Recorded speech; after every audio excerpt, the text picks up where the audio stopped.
On WDMG radio, also Wave 94 FM down in Tallahassee, and I'm recording our program now. So just wanted to hop on Facebook Live and let you see how we do it. And we got a pretty good show, I think, today. We've got a lot of things we want to talk about, and got a few announcements we want to make, and we'll get ready here in just a second. We'll get the show going. So give me just a second.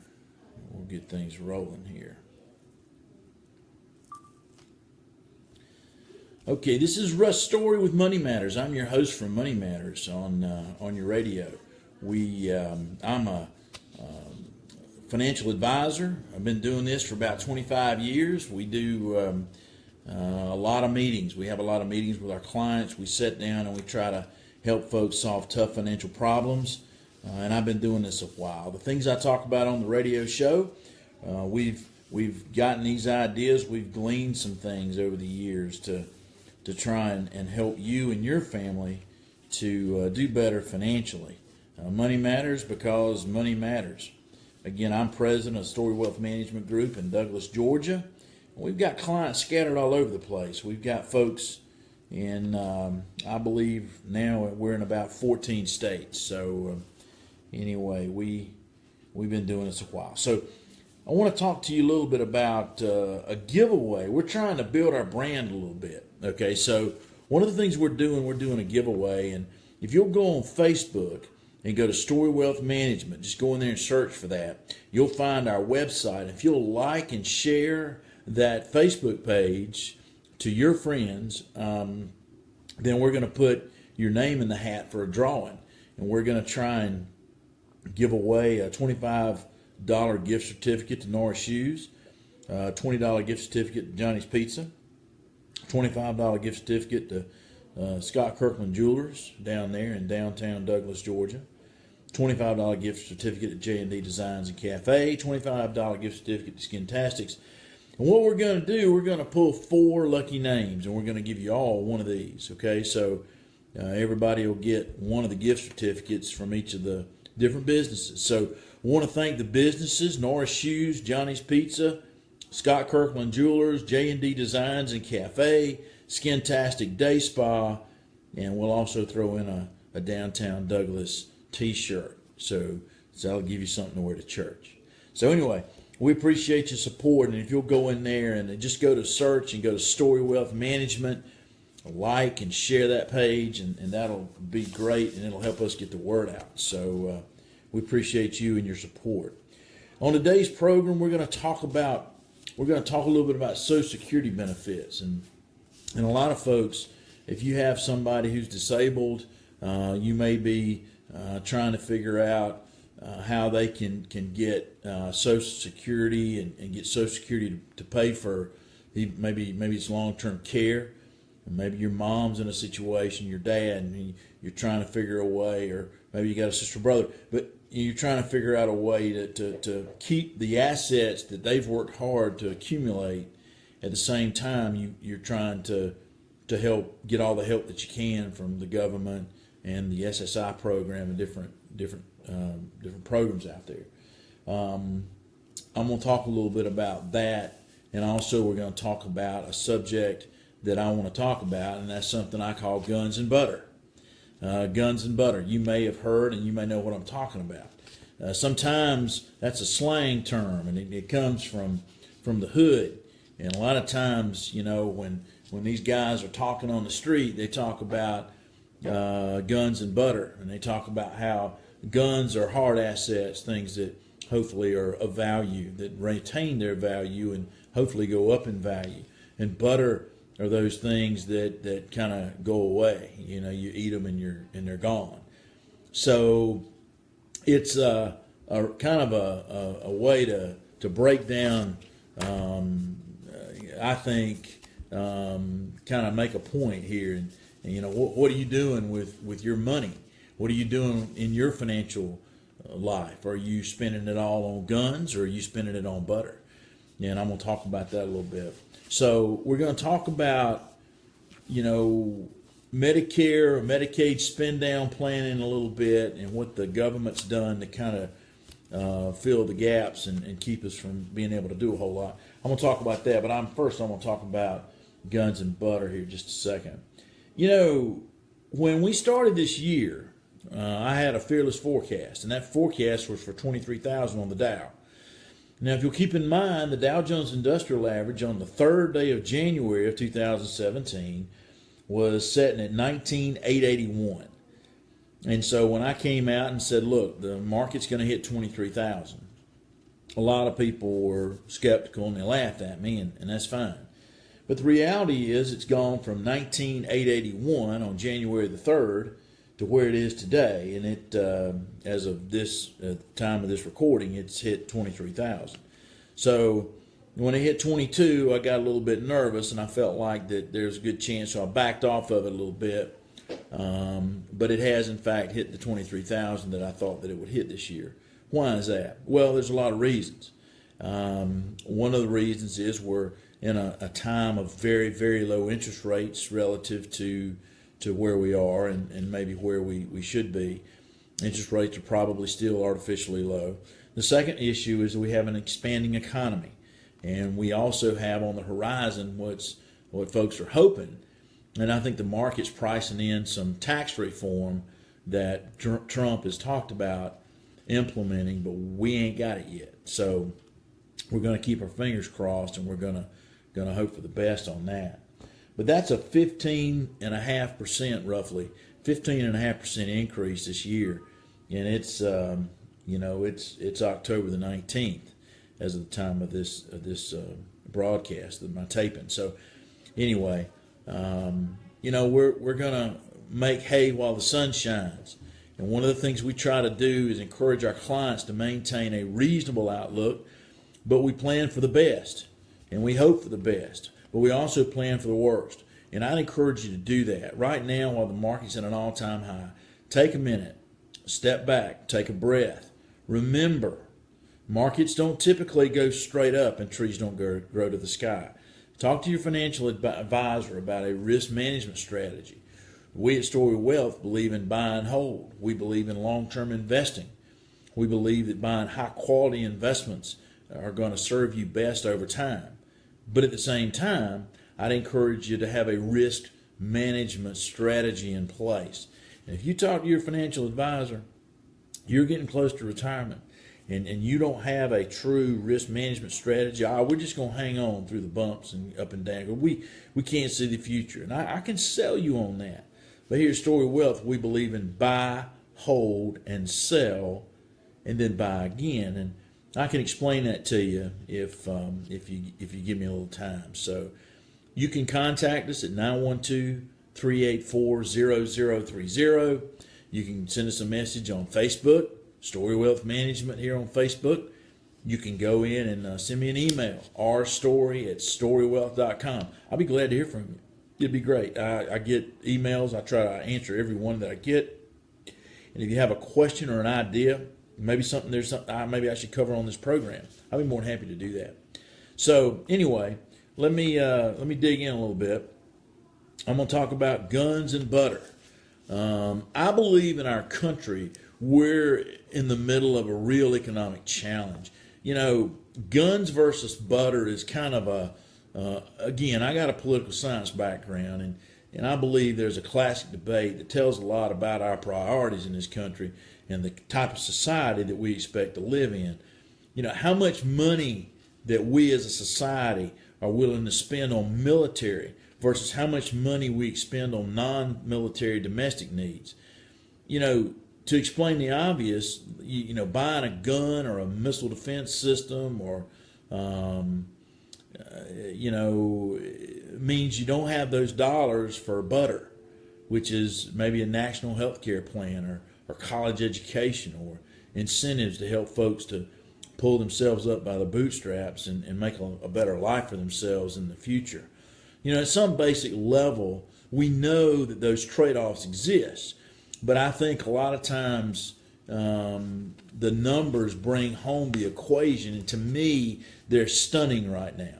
And what I mean by that is, I was looking, the Economist magazine they had the hobbled hegemon, and it talked about the Iraq war, occupation, it weakened the U.S. military, but the Economist reassures that America is likely to be, and continue to be, and is, the dominant superpower in the world.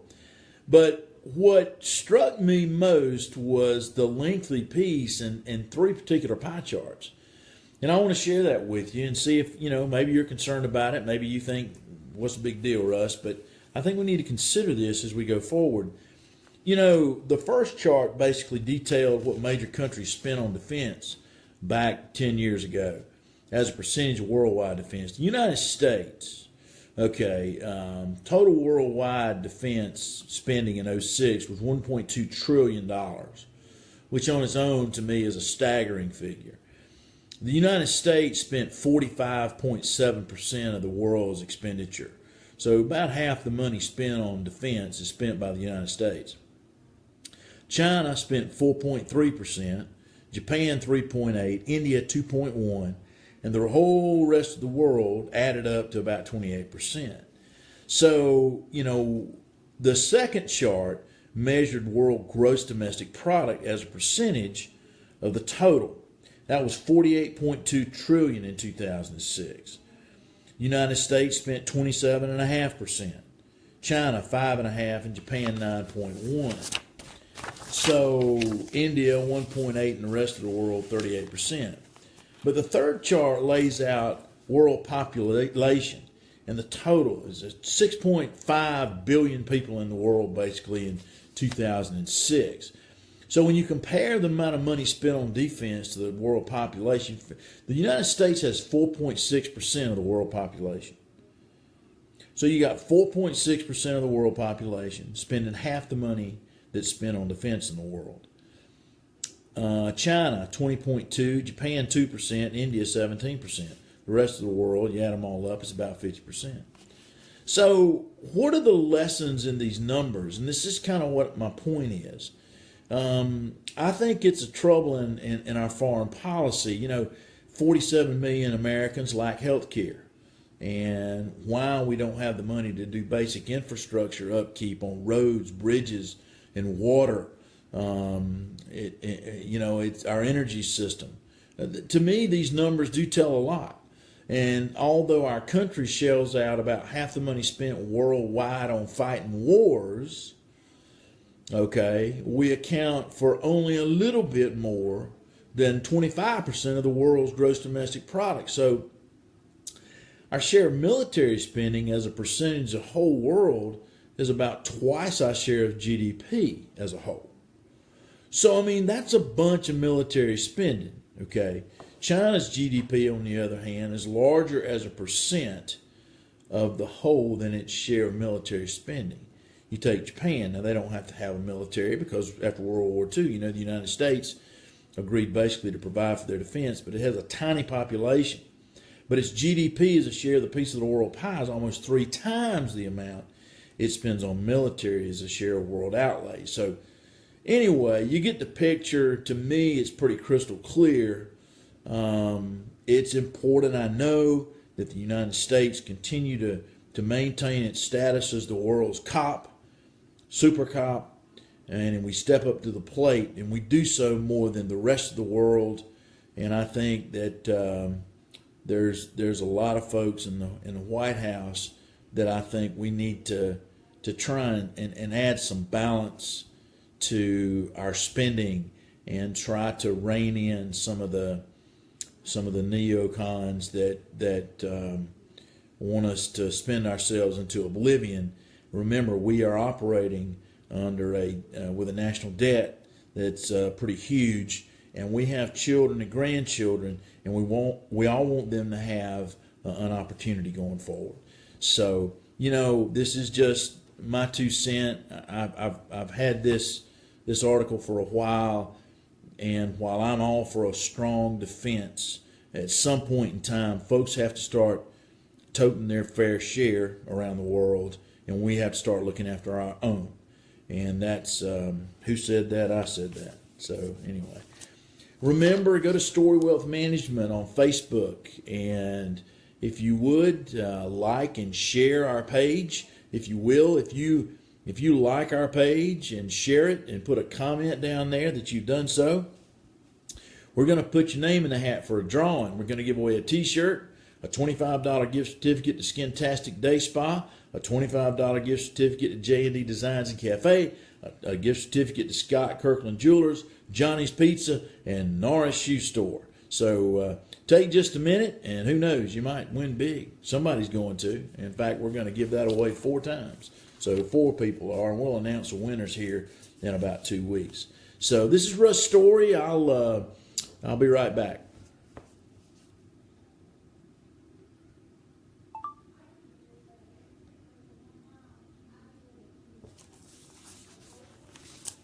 All right, taking a break here on the radio just a second.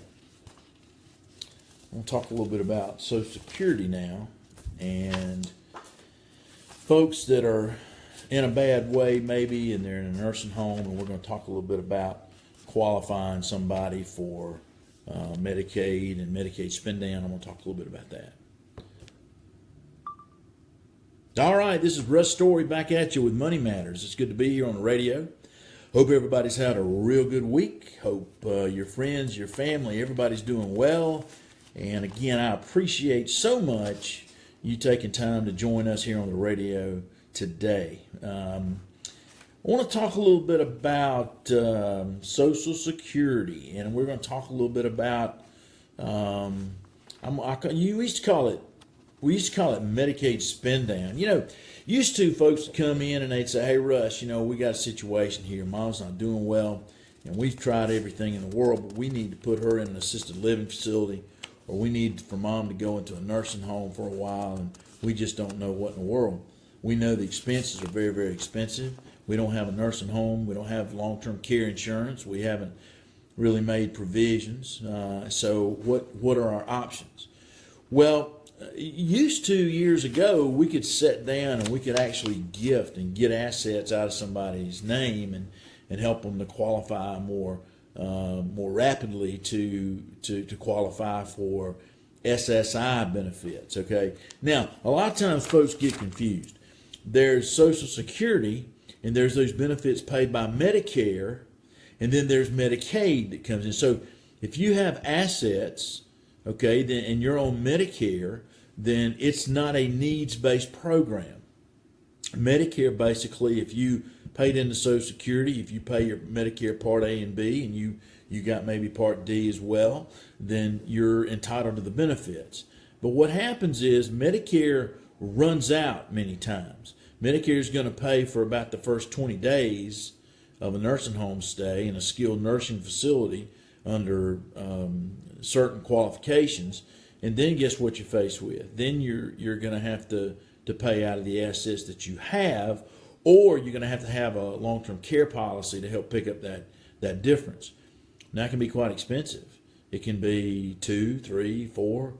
You know, depending on where you go, it's not uncommon for it to be $6,000 or $7,000 a month. And if you're like most folks, you don't have that kind of income coming in, so it can start eating up your assets rather quickly. So one of the things that people try to do, especially the children and family members of the folks who are faced with such a situation, they try to figure out ways to circle the wagons, protect those assets. Well, let's talk a little bit about the limits, because this is what happens. You know, to qualify to have the government or SSI or the Medicaid come in and pick up the expenses of a long-term care stay, you have to basically be indigent or be destitute. You have to have very little assets in your name. So if you're disabled, the SSI applicant who is single can't have more than $2,000 worth of assets to qualify for the SSI benefits. Well, what can happen is the assets that you have they're eaten away in 6 months, 8 months, a year, 2 years, 3 years, whatever. If a person continues to need that care, then it can eat up the assets, and it's all gone. If a SSI applicant is married, the asset limit is $3,000. So an IRA or pension of the ineligible spouse isn't treated as part of the spouse's assets. So only an IRA or pension plan of the ineligible spouse would not be counted. So if you're sick and you're in the nursing home, you have a spouse, she has money in an IRA, they're not going to hold that against your SSI benefits based on the information that and the way I understand it. If a child under 18 lives with one parent and the Social Security Administration deems the resources of the parent or spouse, SSA will ignore the first $2,000 in parents' total countable resources. If the child lives with two parents, that's $3,000. So any assets above that amount will be counted toward the child's $2,000 resource limit. So you got more than $2,000 in your name, then you're not going to be able to count. That's as a general rule. You're not going to qualify for the SSI or Medicaid benefits. So how do they define assets? Well, actually the SSA calls assets resources, and they count the following as resources: any cash, any money in a checking account, cash value of life insurance policies over $1,500, stocks and bonds, household goods, personal effects over $2,000, motor vehicles except for one, you can have one vehicle, real estate other than the home in which the person resides, the claimant. So what resources don't generally count toward SSI resources? Well, your home, one car. There's a limit up to $4,500. If your car is worth more than $4,500, then that extra is going to be included as asset.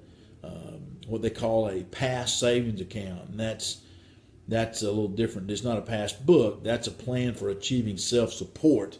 They call it a pass account, and there has to be certain situations and qualifications for that. Money saved in an individual development account.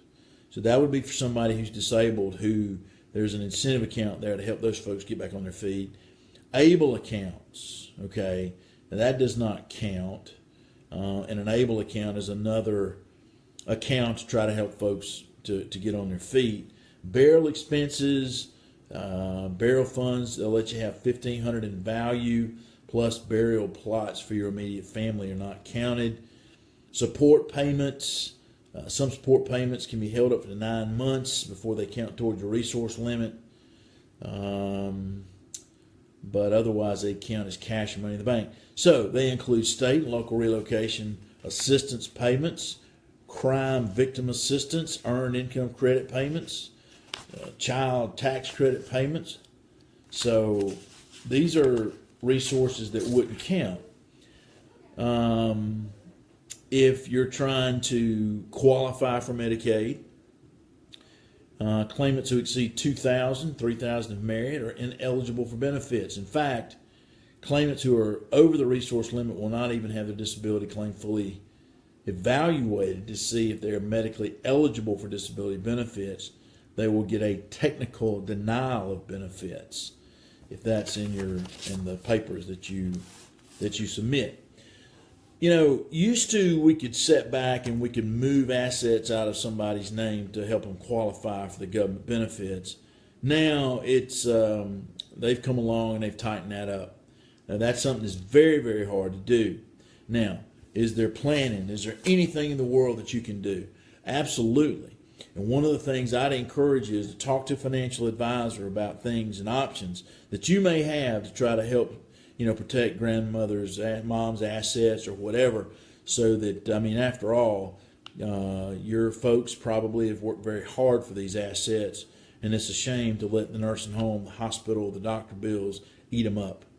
But it has become quite difficult to do what we used to call Medicare spend-down planning and Medicaid spend-down planning. But there are different things you can do. So a qualified attorney is an expert in elder law. Also, you can talk to a financial advisor, and they might can help you in that situation. So I don't know if I've helped you much here with this, but I did want to cover it. This is a topic I hadn't talked about because it's not any fun. But the reality is it's something that many times we're going to face, and it's something that it really makes sense, like a lot of things. we call it a financial stress test, and we try to hope for the best but plan for the worst. And one of the things that we look at are ways to help protect assets, not just grow them. And that's a major and important part of being a wealth management firm that we are. So if I've talked about anything today that you think could help you or your family or a family member or a friend, I'd be more than happy to talk to them. Send me an email, rstory@storywealth.com. Give us a call, 912-384-0030. Look us up on the web at storywealth.com, or go to our Facebook page, Story Wealth Management. In the search, we'll pop right up. So anyway, keep the cards and letters coming. Hope everybody has a wonderful, safe, and happy weekend. I appreciate you being with me today, and we'll talk to you next week. God bless.